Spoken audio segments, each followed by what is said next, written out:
Hi, this is James with At Home Service and Repair with your tech tip for the day.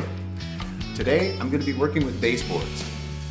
I'm happy to be taking my own baseboards off today for this project because so many times, unfortunately, I get to a project like this and somebody has elected to take the baseboards off themselves to save a little bit of money or what have you. And I often find these stacked in a pile in the garage. No attempt has been made to mark them or clean them up. They've got nails sticking out of them, still caulking, sticking on the, all over the piece. So what I want to do is I want to show you just a couple of things that I do when I get ready to start a job. I'll remove the baseboard, which I'm going to do in this next part. Once I have the baseboard off, I'm just going to take my 5-in-1 scraper and I'm going to take the caulk off of the back. I'm not going to scrape too hard because this MDF board is pretty soft. So I'm going to scrape it off of the back here, and then I'm going to take a razor knife. I'm going to very gently just plane that off of the top like that. Be careful because this should be sharp. And then around my mitered corners, you see, there's usually a little bit of caulk right through here. So I'm going to take my knife and I'm going to just very gently pull that and clean that up.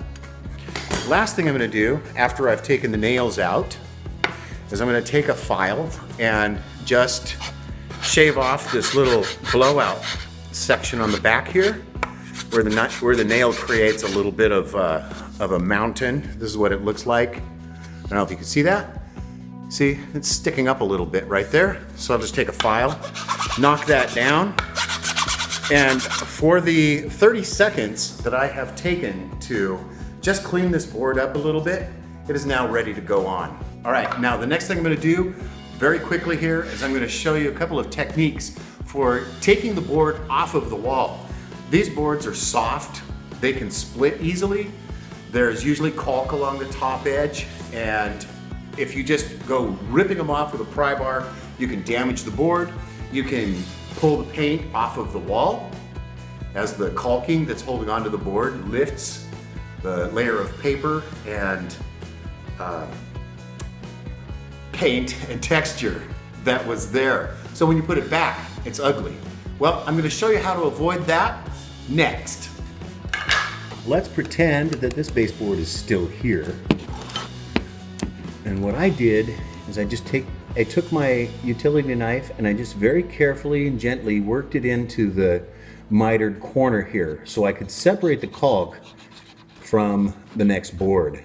Then take your utility knife and hold it flush and kind of push a little bit of pressure up against the wall here. What you're trying to do is you're trying to take that blade in between the baseboard and the wall without cutting the wall. You can see I'm going to take this blade right down through the caulking joint. There's not a lot of caulk back here. Now that I've separated the caulk joints from my adjoining pieces and the top of the wall, what's next? How do I get this big ugly pry bar in here without damaging my paint?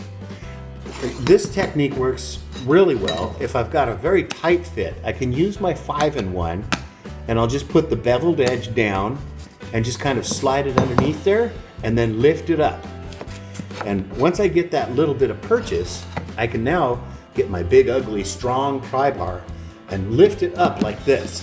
What I'm doing is I'm just lifting the board, and of course it's bending the nails a little bit, but it's also making it very easy for me to get this piece out. Now, here I can just take my pry bar and without touching the wall, give it a little twist and get my piece freed up. Now, there's always a couple right down there at the end. If I pull out as I go, here's what I've got.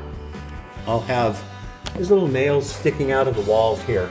So I'm going to, either if they're really short and usually right into a 2x4, take my hammer and just pound them out flush, like so. And very carefully check along here. Don't get too excited when you move your hand along here because you will, if you find a short nail, you can open up your skin if you're not wearing gloves like me. Now I'm just going to take my little 5-in-1. This is a good 5-in-1. It's made out of chrome steel. so it doesn't really mark the wall up. You know, if I scrape along there, I want to leave that top edge of that wall just as intact as possible. So now I've got my nails off of the wall. I've got my wall edge. Oops, there's another nail. Just tap that back in. Now you see, I've got my wall edge cleaned up. The next thing I'm going to do is clean up my base molding. And this is a good time to have a little felt tip marker with you. And I don't have a felt tip marker. Let's pretend I do. I'm gonna number these baseboards around the room one at a time, and I'm just gonna work. In this case, I'm working counterclockwise. So the first one is number 1. This one happens to be, let's just say this is number 5. So I'm gonna put a 5 here and a 5 here.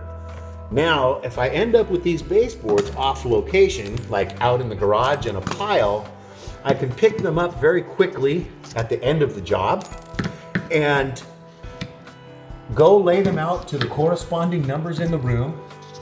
So when I come back, obviously, the only thing I have to do is put it into place, nail it, and caulk it, and I'm done. So when I come back,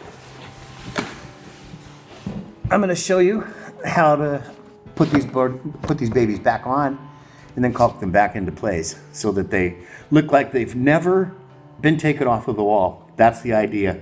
Okay, see you later.